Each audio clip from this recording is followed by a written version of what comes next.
Hey guys, how you doing today? Today we are going to make stuffed bell peppers. This is a pretty flexible recipe. You can alter the type of cheese, the type of meat, whether you want to reuse rice or not. You don't even have to use meat for all that's worth. And your spices can really change depending on the flavor profile you want. Today we're going kind of an Italian route with it and we're using ground beef. So let me change the camera down here and show you what we got going so far. I did prep a little bit during lunch. So in here we have 1 pound of ground beef that's been mostly browned. We've got, actually, here, let me bring it closer. We've got a cup and a half to 2 cups rice, just depending on how big your peppers are and how much you want. And 1 medium to large onion, diced and sauteed. Again, it just depends on how many peppers you have and what you want in there, what you like. Now, to that, we're going to add 1 26-ounce can of diced tomatoes. Petite diced tomatoes. You can also use crushed if you want it to be more saucy and less diced.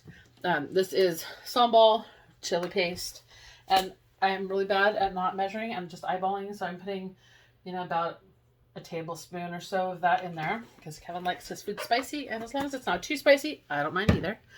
We got chopped garlic, which, again, I kind of eyeball it, but you want about a tablespoon or two. About 3 to 5 cloves of garlic if you're using fresh. Salt. We don't want too much salt. Again, I'm bad at measuring things. About a teaspoon of salt. About a teaspoon of pepper. That's more than a teaspoon. Come on. There we go. I've been cooking too long. I know approximately what a teaspoon in your hand looks like. So, dried oregano leaves. Again, we're going for about a teaspoon, maybe 2. Dried basil leaves, 1 to 2 teaspoons. And parsley, which we are also doing about 1 to 2 teaspoons. Now, you could just as easily do like a tablespoon of Italian seasoning mix if you have that and that's easier for you.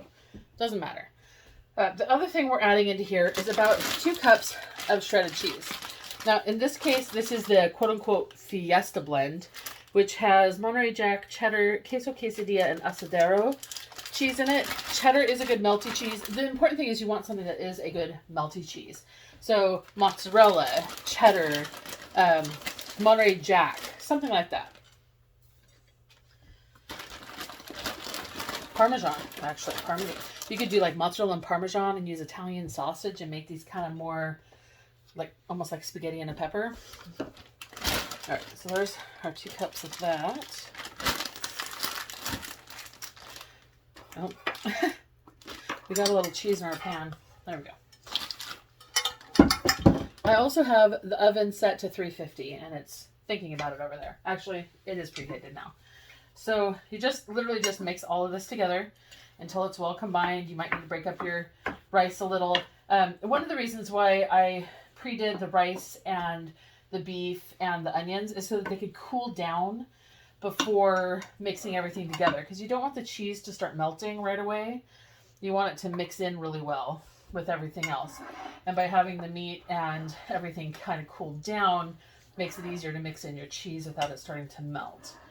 You just want to make sure that the spices that you don't have get mixed in really good, that you don't have too big of chunks of rice, because right now I've got a couple of good chunks of rice. Honestly, I started the rice in the Instapot because it takes a little bit of time building up pressure and getting cooked and also releasing the pressure naturally. So I just started the rice on lunch, cooked the beef and the onions on lunch. Once I had everything all cooked, just let it go. In fact, the rice I didn't turn off until I was on break later because it takes too long for me to just fully make rice and turn off the Instapot and my lunch break alone. Because of how long it takes to get it up to pressure. Like, yeah, it's not possible. All right, there we go. That is pretty well mixed. And you can see we've got a really good size amount in here.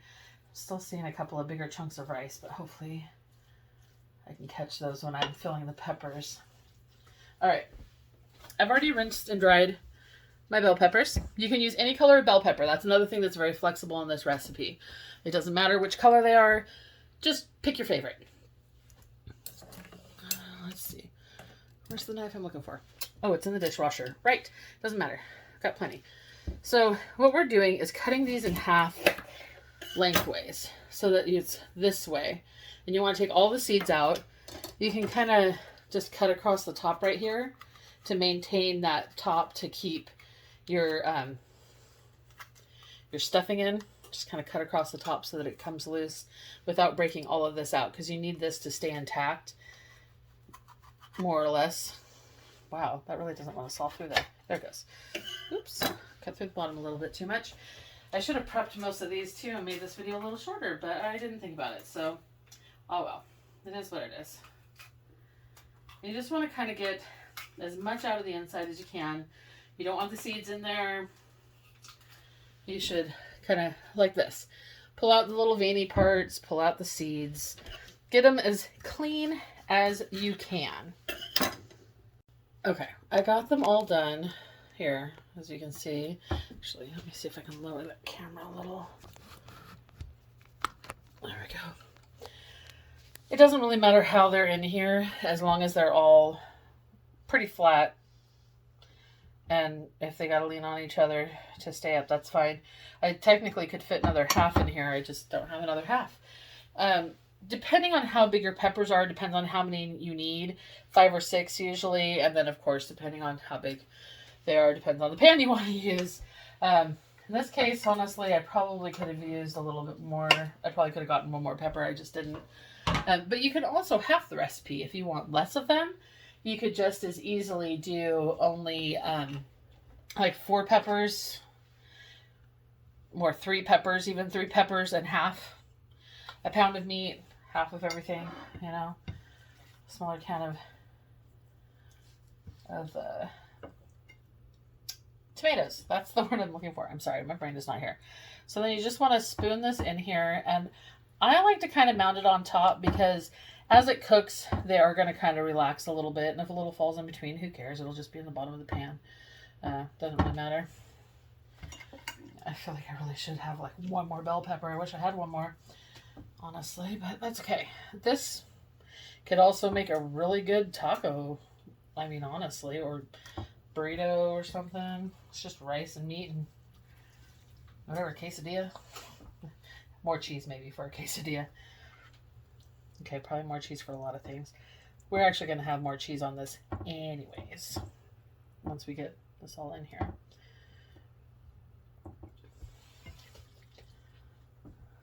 Oh, man, I just really just knocked that all over the place, didn't I? That's okay. My hands are clean. So one good thing about washing off your veggies right before doing this, you know your hands are clean. So if you touch the food, it's no big deal. The other thing that doesn't really matter is like when you're trying to cut that top piece off, if you kind of cut through the side a little or kind of get to nick the bottom, it doesn't matter, honestly, because this is primarily a pretty solid something you're putting in here. So you don't have to worry about it running out. It's not a liquid or anything.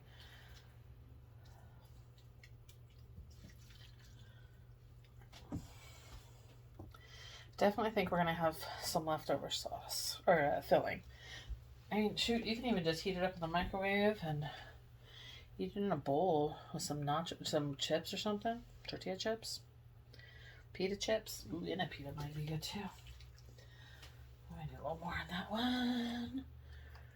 You can stuff zucchini with a mixture similar to this too. Just cut them in half lengthwise. Scoop out some seeds down the center. Let's scoop out the seeds down the middle. And maybe some of the flesh, depending on just how seedy your zucchinis are. And the other thing too is that if you don't want them in halves like this, you can also cut off the top and stand them upright in your pan. Like if you don't have a big enough pan to set them all down sideways like this, that's fine too. Just cut off the end and stand them on end. I've done that also. There's just so many ways you can do this. You can do chopped up meat, ground meat. I've honestly used rotisserie chicken salad that I bought out of the deli before and just added some cheese and stuck them in the peppers. That's pretty tasty as well.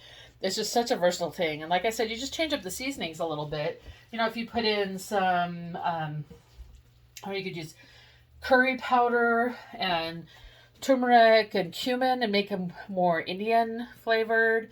You could add cilantro and oregano and maybe some chili powder or cayenne or chipotle, something like that, to put in there. You can put chopped up jalapenos to give them a little more kick. Right now, I've got quite a bit of the filling left, so I'm just making sure they're all very well stuffed, kind of pushing on the edges to really tuck it down into those nooks and crannies of the bell pepper to make sure they're really well stuffed. And then adding a little more on top as I see space for more on there. This one's pretty well stuffed. I don't know, a little bit tuck in there. That one's actually really nice. I think as I went, I kind of was going a little more sparingly, and I don't know why. I knew I had more than enough filling for these. I mean, I still have a good amount in this bowl over here, and I haven't even finished yet. There's a big chunk of rice. Let's see, maybe a little more on top of this one, a little more on top of that one.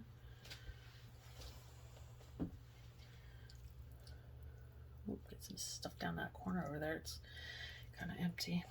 There we go.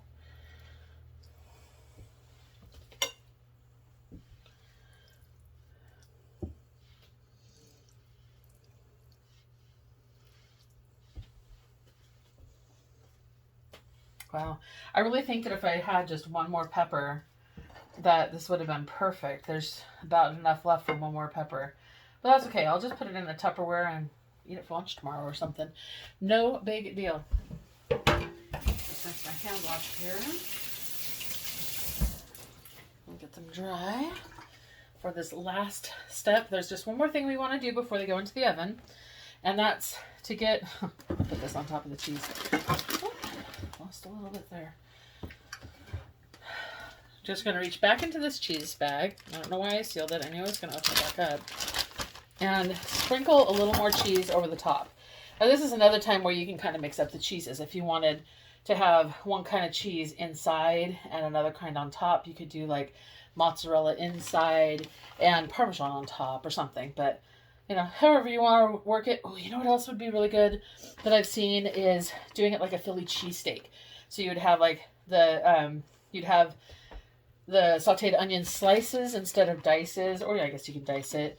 The strips of steak, and you use provolone, and you like line the inside of the pepper with provolone. Although you could shred the provolone just as easily, I suppose. And some of the pepper inside of it as well, and make them like a cheesesteak. I guess you wouldn't really need the pepper on the inside, would you? Because the whole outside of it is the peppers. But yeah, you could do it like a cheesesteak easily. You could do chicken, turkey, chorizo. Ooh, chorizo with jalapeno and quesadilla and Monterey Jack and chipotle or something. Ooh, that'd be really good. A little cilantro. You could put salsa in it instead of the canned tomatoes. See, there's so many ways you can mix this up. A stuffed bell pepper or stuffed zucchini really has a lot of flexibility. All right, I've got cheese on top of all of them. Get the extra off my fingers there. Now what we're gonna do is we're just gonna slide this whole thing into our hot oven and cook it for about 30 minutes. Now, depending on your oven, your altitude, that can change ever so slightly. You might need 35 minutes. Depends on the thickness of the peppers too. So the important thing is you want to make sure that they're heated through, that the cheese has all melted and is bubbly and hopefully brown on top, and that the peppers are soft. So I'm going to sign off for the moment and see you guys back in about half an hour. There we are, our lovely stuffed bell peppers. I suppose you could have it with some pasta or something else if you didn't want them by yourself, but honestly, dinner tonight is just going to be these. So that is all for today. You guys have a great day. Okay, hopefully these are done. I was a little off on the timing. So it could be as little as half an hour, but it could take up to like 45 minutes. Just depends on how thick your peppers are. Mine were too thick for half an hour. So, should be good now though. It's been about 45 minutes. Ow. Don't burn yourself on the pan when you take it out of the oven. It's a bad idea. Look at those. You can actually hear them sizzling.